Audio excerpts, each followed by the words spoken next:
Welcome back to Live at 9, everyone. Mississippi's favorite doctor is in the house, but through Zoom. Dr. Quinn, good morning. How are you doing today, first off? But also, I got to ask you, cold water plunges, everyone likes to do them, it seems like. I mean, it shocks your body. Tell us a little bit about that, just kind of like why people do stuff like that. The bottom line is this is really hot right now. It's all over social media.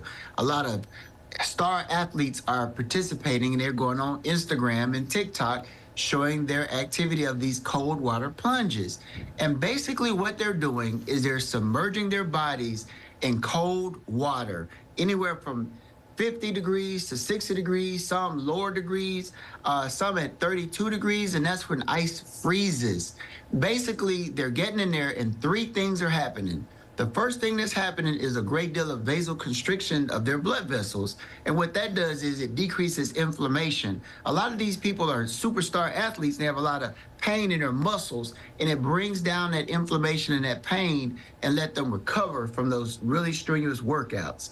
The second thing that happens is being reported as psychological. You get a surge in dopamine and adrenaline, and it helps you feel more relaxed and overall happy for the day. And it decreases your stress, anxiety, and depression, what's being reported in the research. And the third thing that happens is your body is shivering. You're trying to warm up for a period of time, but during that period, your metabolism is boosted and you can start losing weight.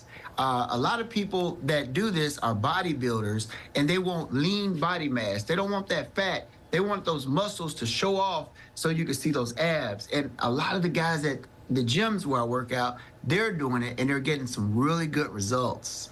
So you see people do those polar plunges, you know, where they go and they do it as a charity or they do it for fun.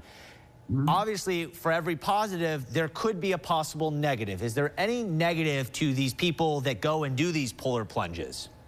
Right. If you have pre-existing cardiovascular disease, say you have arteriosclerosis, talk to your doctor first, because sometimes when you do that, if you have heart problems, it could cause your heart to beat too fast, and then you could have a heart attack.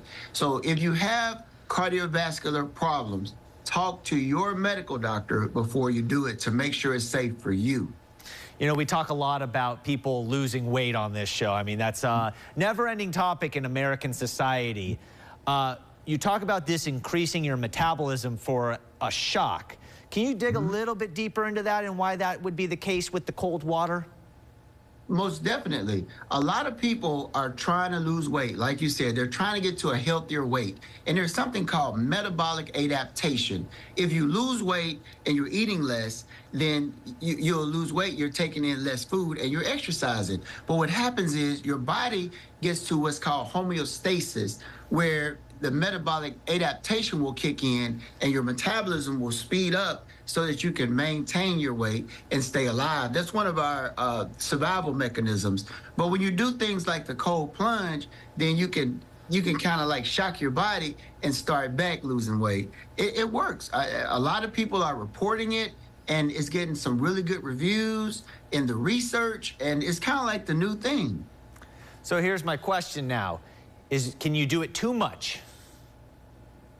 It just depends on what you can tolerate. Okay. Right now, there's a lot of research that's showing that it's working for a lot of people. It's kind of new, though.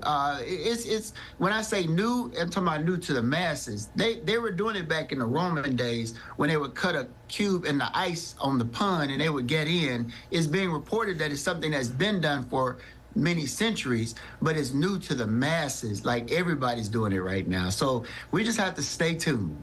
Are you doing any cold ice baths? No, sir. Not so after all that positivity, Dr. Quinn's like, nah, that's not for me. I'm thinking about doing it. I'm thinking about doing it, but not yet. I'm going to let you in on a little secret. I don't do the ice cold, but during the winter, I do sometimes jump in the pool to shock my body, and it's probably, you know, 45, 50 degrees. It's not that 32, but I definitely try my best to shock the body. All right.